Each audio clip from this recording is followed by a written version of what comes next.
வணக்கம். நீங்கள் பார்த்து கொண்டிருப்பது இந்தியா டுடே தமிழ். இது சூப்பர் சண்டே. ஒரு சின்ன பிரேக் அப்புறம் நம்ம இன்னொரு வாட்டி தொடங்கியிருக்கோம். தமிழ்நாடு அசெம்பிளி நடந்தது இருக்குன்னு, அதனால நிறைய பொலிட்டிக்கல் அப்டேட்ஸ் வருது. எனக்கு காவேரியின் இந்த டீலிமிட்டேஷன் வரைக்கும் எல்லாம் நம்ம உங்களுக்காக கொண்டு வர போகிறோம். அப்புறம் இன்றைக்கி முக்கியமான ஒரு ரெசல்யூஷன் முதலமைச்சர் விஜய் இன்ட்ரடியூஸ் பண்ணாங்க. அதோட டீட்டெயில்ஸ் கூட கொடுப்போம். என்னோட இந்த எபிசோடில் என்னோட கொலீக் பிரமோத் மாதவ் சென்னையில் இருந்த லேட்டஸ்ட் அப்டேட்ஸும் கிரவுண்ட் ரிப்போர்ட்ஸும் உங்களுக்காக கொண்டு வருகிறார். ஸோ ஆரம்பிக்கலாமா? காவேரி, மேகதாது, இந்த ரெண்டு விஷயம் பற்றி டிஸ்கஸ் பண்ண தாவேகா ஏன் ஆல் பார்ட்டி மீட்டிங் ஆர்கனைஸ் பண்ணலை? இந்த கேள்வியாய் முன்வைத்து திமுகவும் அதிமுகவும் இன்னொரு முறை விஜய் ஆட்சியை அட்டாக் பண்ணுறாங்க. இப்போது 2 நாள் முன்னாடி முதலமைச்சர் விஜய் காவேரி மேலே அசெம்பிளியில் ஸ்டேட்மெண்ட் கொடுத்தாங்க. ஏன்னா உதயநிதி ஸ்டாலின் இதே பற்றி பேசிட்டு தாவேகா ஆட்சியை ரொம்ப அட்டாக் பண்ணாங்க. இப்போ முக்கியமான கேள்வி என்னன்னா, தமிழ்நாடோட ஸ்ட்ராட்டஜி, அடுத்த ஸ்ட்ராட்டஜி என்ன?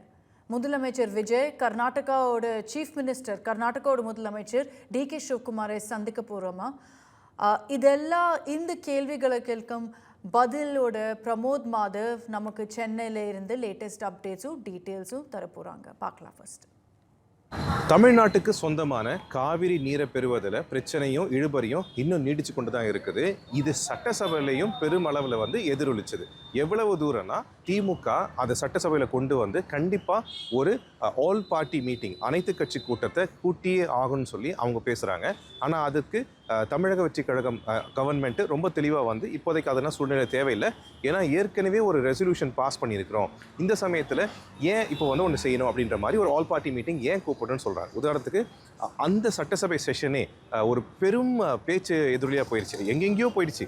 அங்கேருந்து காவிரி பிரச்சனை டீலிமிட்டேஷன் போய், அங்கேருந்து லாட்ரி பிரச்சனை போய், எதிர்க்கட்சி தலைவர், முதலமைச்சர், மினிஸ்டர் ஆதவ் அர்ஜுனா அவங்கெல்லாம் பேசுனதெல்லாம் கிட்டத்தட்ட பர்சனல் ஜைப்ஸ் மாதிரியே கூட போயிடுச்சு. முக்கியமான விஷயம் என்னென்னா, தமிழகத்துக்கு 177 டிஎம்சி மேலேருந்து அடுத்த மாதம் மே வரைக்கும் வரணும். அதாவது ஜூன்லேருந்து அடுத்த மாதம் மே வரைக்கும் வரணும். அதில் கிட்டத்தட்ட 30 டிஎம்சி கூட இப்போ வரைக்கும் வரல. அந்த 30 டிஎம்சியே நமக்கு ஜூலை எண்டுலேயே வந்திருக்கணும். அதுக்கு அவங்க Karnataka government all party meeting நடத்துனாங்க, ஆல் எம்பிஸ் மீட்டிங் நடத்துனாங்க. டிகே சிவகுமார் கண்டிப்பாக இப்போதைக்கு தண்ணி தர முடியாதுன்னு சொல்கிறாங்க. ஆனால் இயற்கை ஒரு சின்ன ரிலீஃப் நம்ம கொடுத்துச்சு. அங்கே காவேரி நீர்ப்படுகைகளெல்லாம் மழை பெஞ்சனால இப்போ தண்ணி கொஞ்சம் திறந்து விட்டுருக்காங்க. பட் இதை உபரி நீர் தான் சொல்லுவோம், எக்ஸஸ் வாட்டர். இது கணக்கிலேயே சேர்க்கக்கூடாதுன்னு சொல்லியும் இங்கே இருக்க கட்சிங்க சொல்லிட்டு இருக்காங்க. இதில் இன்னொரு மிகப்பெரிய பிரச்சனை தான் மேகதாது. டிகே சிவகுமார் கர்நாடகாவுடைய முதலமைச்சர், மேகதாதுல அணை கண்டிப்பாக தேவைப்படுது, ஏன்னா அப்போ தான் பெங்களூருக்கு குழி தண்ணீர் பிரச்சனையை தீர்க்க முடியும்னு சொல்கிறார். தமிழ்நாட்டில் இருக்கவங்க என்ன கேட்குறாங்கன்னா, ஏற்கனவே 3 அணை இருக்குது, இன்னொரு அணை எதுக்கு இப்போ தேவைன்னு கேட்குறாங்க. இந்த பிரச்சனை போயிட்டு இருக்கும்போது தான் எதிர்க்கட்சி தலைவர் உதயநிதி ஸ்டாலின் சட்டசபையில் ஏன் தாவேகா அரசு ஒரு அனைத்து கட்சி கூட்டத்தை கூட்டுறதுக்கு தயங்குது அப்படின்ற மாதிரி கேட்குறாங்க. அதுக்கு தாவேகா அரசுடைய அமைச்சர்கள் இங்கே ஏற்கனவே ஒரு ரெசல்யூஷனாக பாஸ் பண்ணியாச்சு, இதுக்கப்புறமும் ஏன் நீங்கள் இதை கேட்டுகிட்டே இருக்கிறீங்கன்னு சொல்லிக்கிட்டே இருக்காங்க.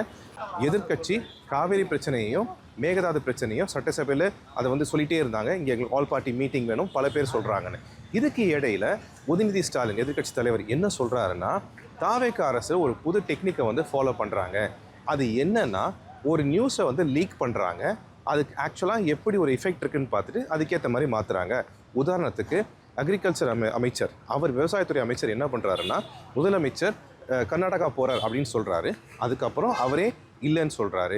இது மாதிரி ஏன் செய்கிறாங்கன்னு எழுப்பும்போது முதலமைச்சர் விஜய் எந்திரிச்சு, நாங்கள் ஒரு சின்ன அட்டெம்ப்ட் தான் ட்ரை பண்ணோம், பல வகை அட்டெம்ப்ட் ட்ரை பண்ணோம், அதில் இது ஒன்று.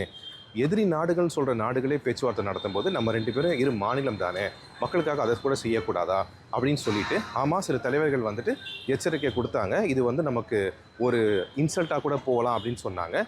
ஆனால் மக்களுக்காக அதையும் இந்த அவமானத்தையும் ஏற்றுக்கொள்ள நான் தயார் அப்படின்னு சொல்லிட்டு முதலமைச்சர் விஜய் சொன்னார். இதில் இன்னும் சில பிரச்சனைகள் நடந்தது. குறிப்பாக ஒரு கட்டத்தில் எதிர்க்கட்சி தலைவர் சில விஷயங்களை கேட்குறாரு, இந்த பயிர்க்கடனை எழுப்பினார், அதுக்கப்புறம் ரிலீஃப் ஃபண்டை பற்றி கேட்குறாரு. அப்போது அவர் எதிர்க்கட்சி தலைவர் இப்படி கேட்ட உடனே அதுக்கு முதலமைச்சர் என்ன சொன்னார்னா, ஏற்கனவே சில ஃபண்டெல்லாம் ரிலீஸ் பண்ணியிருக்கோம், முன்ன பின்ன பேப்பரை படித்தாதானே இதெல்லாம் தெரியும், அரசியல்னா நாங்கள் தான் சொல்கிறவங்களுக்கு எதையும் இப்படி தெரியாமல் போயிடுச்சுன்ற மாதிரி அவர் சொல்கிறாரு. அதுக்கு எதிர்க்கட்சி தலைவர் என்ன சொல்கிறாருன்னா, நான் கேட்ட ஃபண்டு ஒன்று, நீங்கள் கொடுக்குற விளக்கம் இன்னொன்று சொல்கிறாரு. இதுக்கிடையில் இந்த காவேரியில் அவங்க அனைத்து கட்சி கூட்டம் கூப்பிடும் போது அமைச்சர் ஆதவ அர்ஜுனா என்ன பண்ணுறாரு, நீங்கள் இந்த மாதிரி கேட்குறீங்க, ஆனால் எங்களுக்கு ஒரு தகவல் வருது, தமிழகத்துக்கான இன்னொரு பெரிய பிரச்சனை, தமிழ்நாட்டுக்கு மட்டும் இல்லை மொத்த தென் இந்தியாவுடைய மாநிலங்களுக்கே ஒரு பெரிய பிரச்சனை இருக்குது. அதுதான் டீலிமிட்டேஷன். அதை நாங்கள் ஒரு அனைத்து கட்சி கூட்டம் கூப்பிட்றோமே, அதுக்கு நீங்கள் வருவீங்களான்னு அவங்க கேட்குறாங்க. அதுக்கு நீங்கள் ஆல்ரெடி வந்துட்டு பிஜேபிக்கு சப்போர்ட் பண்ணுற மாதிரி எங்களுக்கு ஒரு தகவல் வருதுன்னு அவர் சொல்கிறாங்க. இது ஒரு பிரச்சனையாக மாறுது. அப்போது சட்டசபையில் லாட்ரின்னு சில பேர் கத்துறாங்க. அது ஒரு பர்சனல் அட்டாக்காக மாறுது. ஏன் நீங்கள் காசு வாங்கினீங்கன்னு அதை வருது நான் கேட்குறதுக்கும், அதுக்கு உதயநிதி ஒரு பதில் சொல்கிறதுக்கும் அது வேறு மாதிரி போகுது. இவ்வளோ விஷயம் நடந்தும் முக்கியமான விஷயம் என்னென்னா, எதிர்க்கட்சி இன்னும் காவேரி மேகதாது சம்பந்தமாக கண்டிப்பாக அனைத்து கட்சி கூட்டத்தை கூட்டியே ஆகணும்னு சொல்லி அவங்க இப்போ வரைக்கும் கோரிக்கை வச்சுட்டு தான் இருக்கிறாங்க அசெம்பிளியில். ஒளிப்பதிவாளர் இர்ஃபானுடன் Pramod Madhav, India Today. So இன்றைக்கி அசெம்பிளியில் என்ன நடந்துச்சு நீங்கள் மிஸ் பண்ணீங்கன்னா, இப்போ எல்லாரும் அசெம்பிளியோட ஹைலைட்ஸ் பார்ப்பாங்க ஒரு சீரியல் மாதிரி. ஸோ அதனால நம்ம பெஸ்ட் ஆஃப் அசெம்பிளி இப்போ கம்பைல் பண்ணிட்டு காமிக்க போகிறோம். பாருங்கள், என்ஜாய் பண்ணுங்கள். மணப்பாறை முறுக்கு பற்றி சொன்னீங்க. அந்த காலத்தில் ஒரு பெரிய பாட்டு, மணப்பாறை மாடு கட்டி மாயவரா ஏறு பூட்டி வயக்காட்ட உழுது போடு செல்லக்கண்ணு.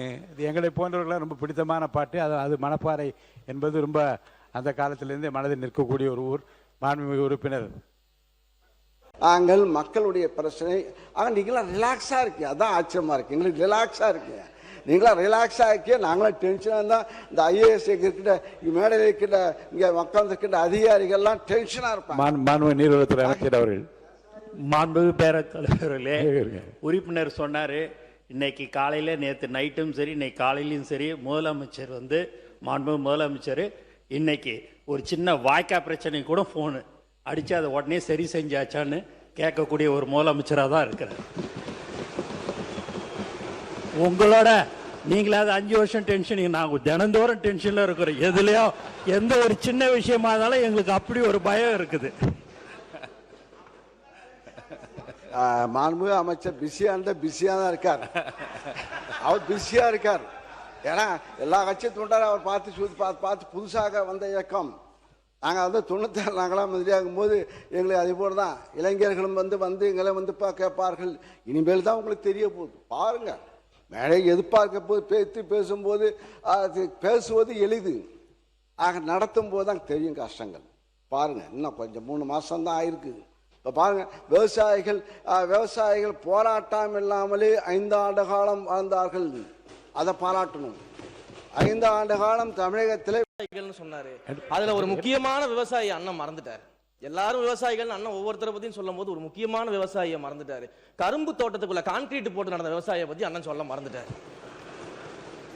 அப்ப இவங்க சொல்ற கதையெல்லாம் எப்படி இருக்குதுன்னா, சர்க்கரையை எறும்பு தின்னுருச்சு, சாக்க கரையான் தின்றுச்சுன்னு சொல்ற மாதிரி இருக்குது ஒரு கதையெல்லாம். விவசாயிகள் நெல் மற்றும் கரும்புகளை பயிரிடவும் அறுவடை செய்திடவும் விற்பனை செய்திடவும் தங்களது உடல், பொருள், ஆவி அனைத்தையும் செலவிட்டு மேற்கொள்கின்றனர். தற்சமயம் தமிழ்நாட்டின் ஃபினான்ஷியல் பொசிஷன் சரியில்லாமல் இருந்தாலும் நெல் மற்றும் கரும்பு பயிரிட்டுள்ள விவசாயிகளின் நலனை பாதுகாக்க வேண்டும் என கருதி தமிழ்நாட்டின் வரலாற்றில் இல்லாத அளவில் மாநில அரசின் நெல் மற்றும் கரும்புக்கான ஊக்கத்தொகையை அதிகரிக்க முடிவு செய்துள்ளோம்.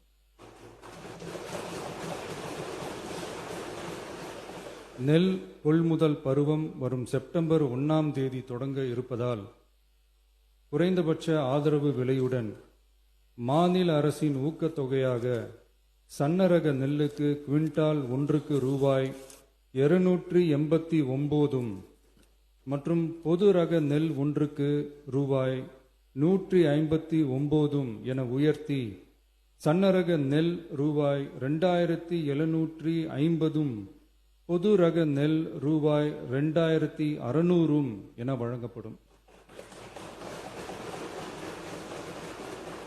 மாநில அரசு நெல்லுக்கான ஊக்கத்தொகையினை ஓராண்டில் 156 ரூபாய்க்கு மேல் உயர்த்தி வழங்குவது வரலாற்றில் இதுவே முதல் முறையாகும். அதேபோல 2025-26 கரும்பு அரவை பருவத்தில் சர்க்கரை ஆலைகளில் பதிவு செய்து கரும்பு வழங்கும் விவசாயிகளுக்கு ஒன்றிய அரசு மெட்ரிக் டன் ஒன்றுக்கு ரூபாய் 3290.50 நிர்ணயம் செய்துள்ளது. அதற்கு மேல் தமிழ்நாடு அரசால் சிறப்பு ஊக்கத்தொகையாக டன் ஒன்றுக்கு 709.50 ரூபாய் வழங்கப்படும். இதன் மூலம் விவசாயிகளுக்கு டன் ஒன்றுக்கு 4000 ரூபாய் கரும்பு விலையாக கிடைக்கப்பெறும். கடந்த 5 ஆண்டுகளில் கரும்பிற்கான சிறப்பு ஊக்கத்தொகை 156 ரூபாய் மட்டுமே உயர்த்தி வழங்கப்பட்ட நிலையில் தற்போது முதல் ஆண்டிலேயே 360.50 ரூபாய் உயர்த்தப்பட்டுள்ளது என்பதையும் இம்மாமன்றத்தில் குறிப்பிட விரும்புகிறேன். மாநில அரசால் கரும்பு சிறப்பு ஊக்கத்தொகையாக மெட்ரிக் டன் ஒன்றுக்கு ஓராண்டில் 134 ரூபாய்க்கு மேல் வழங்கப்படுவது வரலாற்றில் இதுவே முதல் முறையாகும். நமது அரசு எப்போதும் விவசாயிகளை ஒருபோதும் விட்டுவிடாமல் அவர்களோடு தோளோடு தோள் கொடுத்து. ஓகே, இன்னைக்கு காலையில் முதலமைச்சர் விஜய் ஒரு ரெசல்யூஷனை இன்ட்ரடியூஸ் பண்ணாங்க. என்னன்னா, இனி தமிழ்நாடுல நடக்கிற எல்லா கவர்மெண்ட் ஈவெண்ட்ஸ்லேயும் முதல்ல தமிழ் தாய் வாழ்த்து பாடணும், அதுக்கப்புறம் தான் நேஷ்னல் சாங் பாடணும்னு இந்த ரெசல்யூஷனில் சொல்லியிருக்காங்க. ஸோ தமிழ்நாடோட ஒஃபிஷியல் சாங்க்கு இம்பார்ட்டன்ஸ் கொடுக்கணும்னு இந்த ரெசல்யூஷன் கொண்டு வந்திருக்காங்க. எக்ஸ்பெக்டடாக இந்த ரெசல்யூஷனும் யுனானிமஸாக அப்ரூவ் ஆயிடுச்சு. திமுக, அதிமுக எல்லாரும் சப்போர்ட் பண்ணாங்க. பிரமோத் மாதவ் இந்த ரிப்போர்ட்டோட. தமிழ்நாட்டு சட்டமன்றத்தில் இன்னைக்கு ஒரு முக்கியமான தனி தீர்மானத்தை முதலமைச்சர் விஜய் கொண்டு வந்திருக்காரு. அதுதான் தமிழ்தாய் வாழ்த்து சம்பந்தமான தீர்மானம். இதுக்கு காரணம் என்னன்னா, மனோர்மணியம் கல்யாண சுந்தரநாத் யூனிவர்சிட்டி அப்படி ஒன்று இருக்குது. இங்கே தமிழ்நாட்டில் எல்லா யூனிவர்சிட்டிலையுமே கவர்னர் தான் சான்சலர். ஸோ அவர் வரும்போது, அவரை வரவேற்கும் போது சில பாடல்களை பாட வேண்டியிருக்கு. இப்போ இருக்க ரீசெண்ட் மத்திய அரசுடைய சர்க்குலர் படி முதல்ல வந்தே மாத்திரம், அதுக்கப்புறம் ஜனகணமன, அதுக்கப்புறம் தான் தமிழ்தாய் வாழ்த்துன்னு. பிரச்சனை என்னென்னா, மனோர்மணியம் சுந்தரநாத் தான் இந்த தமிழ்தாய் வாழ்த்தையே எழுதினவர். அவர் பேரில் இருக்கிற ஒரு யூனிவர்சிட்டியில் இந்த மாதிரி தமிழ்தாய் வாழ்த்தை 3ஆவதாக பாடுறதான்னு சொல்லி ஒரு பெரிய பிரச்சனை வந்திருக்கு. அதுக்கு ஒரு தீர்வு கொண்டு வர மாதிரி இப்போ முதலமைச்சர் இந்த தனி தீர்மானத்தை கொண்டு வந்தார். முதலமைச்சர் விஜய் என்ன சொல்கிறாருன்னா, இந்த தனி தீர்மானம் படி தமிழ் என்பது எங்களது மூச்சு, எங்களது உயிர், எங்களது உணர்வு. இதில் தமிழ்தாய் வாழ்த்து என்பது அந்த தமிழையும் தமிழ் மொழியையும் தமிழ் கல்ச்சரையும் ரெஸ்பெக்ட் பண்ணுறதாகவும் மரியாதையை கொடுக்குறதாகவும் இருக்குது. அதனால் அந்த பாடல் தான் சில ஈவெண்ட்ஸ், அதாவது கவர்மெண்ட் ஈவெண்ட்ஸு, யூனிவர்சிட்டி ஈவெண்ட்ஸு அப்படி மாதிரி பல இடத்துல பாடணும் அப்படின்னு சொல்கிற இந்த தீர்மானத்தை கொண்டு வந்திருக்காரு. இதில் பல கட்சிகள் பல விதமாக பேசுனாங்க. திமுகவுடைய முன்னாள் அமைச்சர் கோவி செழியன் பேசும்பொழுது, திமுக தமிழுக்காக பல விஷயம் பண்ணியிருக்குது, அதனால் இந்த விஷயத்தை அவங்க கண்டிப்பாக ஆதரிக்கணுன்ற மாதிரி அவங்க சொல்லியிருக்கிறாங்க. அதுக்கப்புறம் அதிமுக பேசும்போது, அதிமுகவும் தமிழுக்காக பல விஷயம் பண்ணியிருக்கிறோம், நாங்களும் ஆதரிக்கும்னு சொல்கிறாங்க. அப்போது சபாநாயகர் ஜேசிடி பிரபாகர் என்ன பண்ணுறாருன்னா, 1970 தமிழ்தாய் வாழ்த்து பாட ஆரம்பித்தாலும் 1991 சட்டமன்றத்துக்குள்ளே தமிழ்தாய் வாழ்த்தை பாடுறதை ஆரம்பித்த அந்த ஒரு ட்ரெடிஷனை ஆரம்பிக்க வச்சது முன்னாள் முதலமைச்சர் ஜெயலலிதா அப்படின்னு சொல்லிட்டு ஸ்பீக்கர் சொல்லியிருக்காரு. இதுக்கப்புறம் எதிர்த்து சில தலைவர்கள் பேசும்போது, குறிப்பாக சிபிஎம், சிபிஐ பேசும்போது என்ன சொன்னாங்கன்னா, நம்ம சட்டமன்றத்தில் பல ரெசல்யூஷன்ஸை பாஸ் பண்ணுறோம், ஆனால் இந்த தீர்மானங்களை எல்லாம் மத்திய அரசு ஏற்கிற மாதிரி இல்லை, அதனால் இந்த முறை இந்த தமிழ்தாய் வாழ்த்து தீர்மானத்தை நீங்கள் ஒரு தீர்மானமாக மட்டும் பாஸ் பண்ணாமல் அதை ஒரு சட்டமாக மாற்றிட்டாங்கன்னா இந்த பிரச்சனையே வராது அப்படின்னு சொல்லிட்டு அவங்களும் ஒரு ஐடியாவை கொடுத்துருக்காங்க. சோஷியல் ஜஸ்டிஸ் மினிஸ்டர் வன்னியரசு பேசும்போது ரொம்ப தெளிவாக தமிழ் எவ்வளோ முக்கியம் அப்படின்றதையும் அவர் எடுத்து கூறிட்டு சில விஷயங்களை பேசும்போது, சபாநாயகர் நீங்கள் தீர்மானத்தை மட்டும் மாற்றி பேசுங்க அப்படின்னு சொன்னார். அப்போ வன்னியரசு பிரபாகரனே இதை தடுக்கலாமா அப்படின்ற மாதிரி சொல்லி அது ஒரு சின்ன நகைச்சுவை இதாக ஆச்சு. பட் ஹவெவர் எல்லா கட்சிகளும் ஒன்றிணைந்து இன்னைக்கு தமிழ்தாய் வாழ்த்து சம்பந்தமான இந்த தனி தீர்மானத்தை ஒரு மனதாக ஏற்றுக்கொண்டார்கள். அதில் சில கட்சி தலைவர்கள் கண்டிப்பாக இதை ஒரு ரெசல்யூஷனாக மட்டும் வைக்காமல், தீர்மானமாக மட்டும் வைக்காமல் இதை அப்படியே சட்டமாகவும் மாற்றணும்னு சொல்கிறாங்க. தமிழ்தாய் வாழ்த்து என்பது தமிழ்நாட்டில் ரொம்ப ரொம்ப முக்கியமானது. முதலமைச்சரே சொல்லும்போது, நமக்கு பல பேர் இருக்கும், நம்ம எல்லோரும் கூப்பிட்டோன்னா அந்த பேரை வச்சு தான் திரும்பி பார்ப்போம், ஆனால் தமிழ்னு சொன்னால் எல்லோரும் திரும்பி பார்ப்போம். அப்படிப்பட்ட உணர்வு இது. பல முறை தமிழ் என்பது ஒரு உணர்வு, தமிழ் என்பது ஒரு ட்ரெடிஷன். தமிழ்தாய் வாழ்த்தும் தாய்மொழி ரொம்ப முக்கியம். அதில் தமிழ்தாய் வாழ்த்து என்பது அந்த தாய்மொழிக்கு கொடுக்குற ஒரு மரியாதை அப்படின்றத தெளிவாக இந்த ரெசல்யூஷனில் அவர் சொல்லி அந்த ரெசல்யூஷன் இப்போ வந்து ஒருமனதாக இந்த தீர்மானம் ஏற்றுக்கொள்ளப்பட்டுள்ளது. ஒளிப்பதிவாளர் இர்ஃபானுடன் பிரமோத் மாதவ், இந்தியா டுடே தமிழ். சரி, காவேரி மேலே ஆல் பார்ட்டி மீட் நடக்கலன்னு ஒரு சைடு இருந்தாலும் இப்போ டீலிமிட்டேஷன் இஷ்யூ தான் ரொம்ப சீரியஸாக டிஸ்கஸ் ஆகுது. சாட்டர்டேக்கு முதலமைச்சர் விஜய் டீலிமிட்டேஷன் பற்றி டிஸ்கஸ் பண்ண எம்பிஸ் மீட்டிங் ஒன்றும் ஆர்கனைஸ் பண்ணாங்க. ஆனால் எக்ஸ்பெக்டடாக திமுக அதிமுக அந்த மீட்டிங்கை பாய்காட் பண்ணாங்க. ஏன்? திமுக சைடில் ஏதோ ஒரு ட்ராமா மட்டும்தான்னு சொல்லிட்டு எம்பிஸ் மீட்டிங்க்கு அட்டெண்ட் பண்ணல. ஆனால் தாவேகா சொல்கிறது என்னென்னா, பார்லிமெண்ட்டில் திமுக டீலிமிட்டேஷன் பில்க்கு சப்போர்ட் பண்ணுவாங்க, அதனால தான் இந்த மீட்டிங் அட்டெண்ட் பண்ணலன்னு. இதெல்லாம் உண்மை என்ன? திமுகவோட ஆக்சுவல் ஸ்டாண்ட் என்னென்னு கிளியராக இருக்கா இப்போது? ஏன்னா டெல்லியில் கூட இதை பற்றி ரொம்ப கொஸ்டின்ஸ் வருது. திமுக டீலிமிட்டேஷன் இஷ்யூவில் என்ன ஸ்டாண்ட் எடுக்கிறாங்க? இந்த 50% ப்ரப்போசல் அமித்ஷா சொல்லியிருக்காங்கல்ல, அதனால திமுக இப்போ கன்சிடர் பண்ணுறாங்களா? பொலிட்டிக்கல் சர்க்கிள்ஸ்லேயும் ரொம்ப கன்ஃபியூஷன் இருக்குது. ஆனால் இது எங்களோட கெஸ்ட்ஸோட எடுக்கலாம் இந்த கேள்வி. பமல் கந்தசாமி சார் தாவேக்காவோட எங்களோட இந்த நிகழ்ச்சியில் ஜாயின் பண்ணுறாங்க. ஹரீஷ் முகமது இப்ராஹிம் பொலிட்டிக்கல் அனலிஸ்ட் கூட இருக்காங்க. வணக்கம் ஹரீஷ் சார். ஃபர்ஸ்ட் உங்களுக்கு நான் வரேன். நீங்கள் என்ன நினைக்கிறீங்க? திமுக சப்போர்ட்டா ஒப்போஸா? என்னது கிறிஸ்டல் கிளியர் ஃபார்முலா இருக்கா? அக்ஷிதா, உங்களுக்கு தெரியும் ஏப்ரல் 2026 கிட்டத்தட்ட 5 மாநிலங்களுடைய மிக பெரும் தலைவர்களை கூட்டி இந்த டீலிமிட்டேஷனுக்கு எதிரான ஒரு நிலைப்பாட்டை திமுக எடுத்தது. அந்த எதிரான நிலைப்பாடு என்ன அப்படின்னா, முன்னாடி இருக்கக்கூடிய சென்சஸ், இதுக்கு முன்னாடி எடுத்து வைத்திருந்த அந்த சென்சஸ் படி எடுத்தோம் அப்படின்னா தமிழ்நாட்டுக்கு இருக்கக்கூடிய அந்த 7.98% உடைய ப்ரொபோசிஷன் ரேட் வந்து கம்மியா இருக்கும். ஏன்னா தமிழ்நாடு வந்து இந்த policy of population control mechanism வந்து ரொம்ப ஸ்ட்ரிக்டா ஃபாலோ பண்ண மாநிலத்துல மிக முக்கியமான மாநிலம். அப்போ நீங்க பாப்புலேஷனை பேஸ் பண்ணி எடுக்குங்கிற பட்சத்துல ஆப்வியஸா நமக்கு தமிழ்நாட்டுல வந்து அந்த ப்ரொபோசிஷனல் ரேட் வந்து கம்மியாகும். அப்படிங்கிறதுனால DMK made sure fair delimitation is our first and foremost இது. அப்போ எங்களுடைய நோக்கம் வந்து சமமான கரெக்டா அந்த ஃபேரா இருக்கணுங்கிறதுனாலதான். டீலிமிட்டேஷனே கூடாது அப்படின்னு இல்லை. ஏன்னா ஒரு நாட்கள் ப்ராக்ரஸ் ஆக ஸ்டேட் வைடன் ஆக மறுசீரமைப்பு அப்படிங்கிறது வந்து இட் இஸ் இன்எவிட்டபிள். அப்போ அந்த இன்எவிட்டபிளான ஒரு ஸ்டாண்டில பார்லிமெண்ட்டும் வந்து வெறும் 543 பேர் எப்போ உருவாக்கப்பட்டதுன்னா கிட்டத்தட்ட 40-50 கோடி மக்கள் இருக்கும் போது உருவாக்கப்பட்ட அந்த லிமிடேஷன். அப்போ இன்றைக்கு ப்ரொபோர்ஷனேட்டா ஒவ்வொரு டிஸ்ட்ரிக்டையும் மறுவரை பண்ணி முன்னாடி இருந்த 20 மாவட்டமா இருந்தது இன்னைக்கு 38 மாவட்டமாக தமிழ்நாட்டுல உருமாறி இருக்குது. அப்போ ஒவ்வொரு அந்த ப்ரொபோசிஷனையும் இன்க்ரீஸ் பண்ண வேண்டியது ஸ்டேட் வைஸாவும் சரி சென்ட்ரலைஸ்டாவும் பண்ண வேண்டியது காலத்தினுடைய தேவை. அப்போ சரி, அப்படினா ஹரிஷ் சார், இந்த 50% ஃபார்முலா இருக்குல்ல, இந்த 50% ஃபார்முலா அக்செப்டபிளா இல்லையா?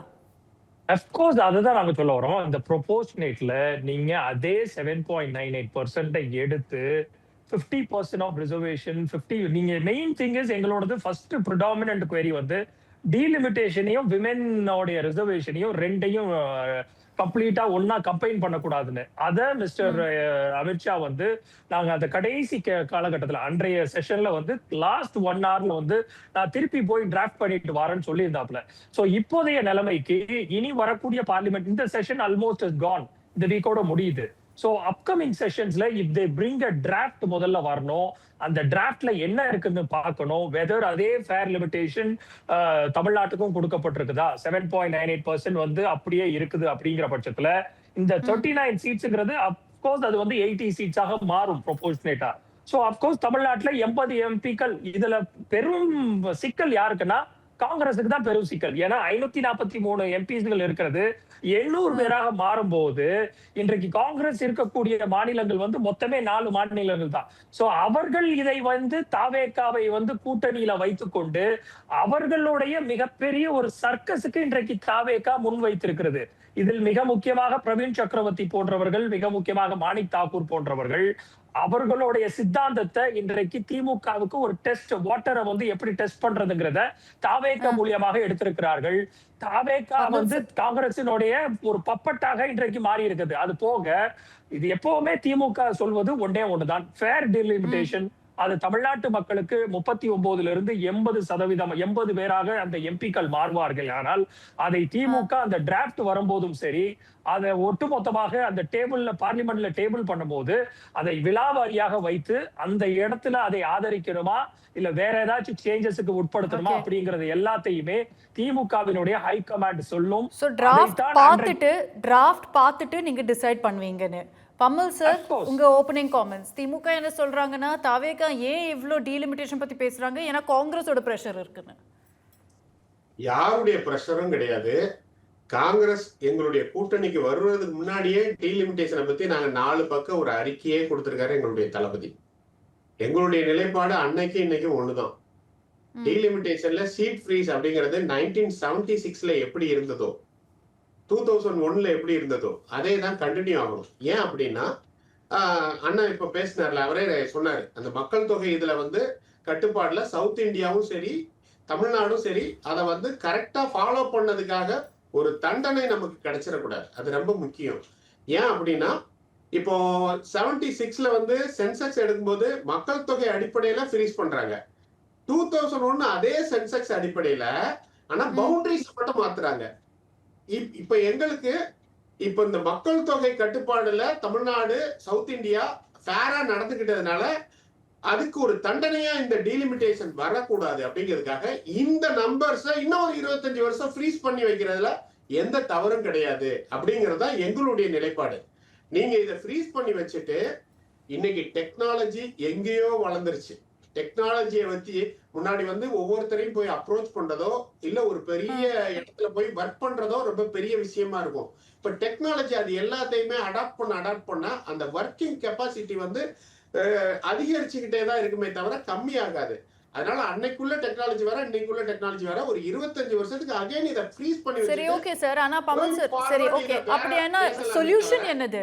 சொல்யூஷன் நீங்க ஃபுல்லா டீலிமிட்டேஷன் அப்போஸ் பண்ணல, இந்த மாதிரி டீலிமிட்டேஷன் நீங்க ராங்கா இருக்குன்னு சொல்றீங்க. இந்த நம்பரை மறுபடியும் இன்க்ரீஸ் பண்ண கூடாது அப்படிங்கறத எங்களுடைய நிலைப்பாடு.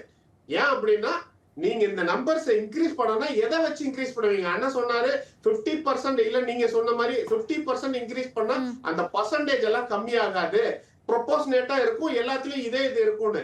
ஆனா பிஜேபி அதை முழுசா பண்ணும் அப்படின்னு நாங்க நம்பல.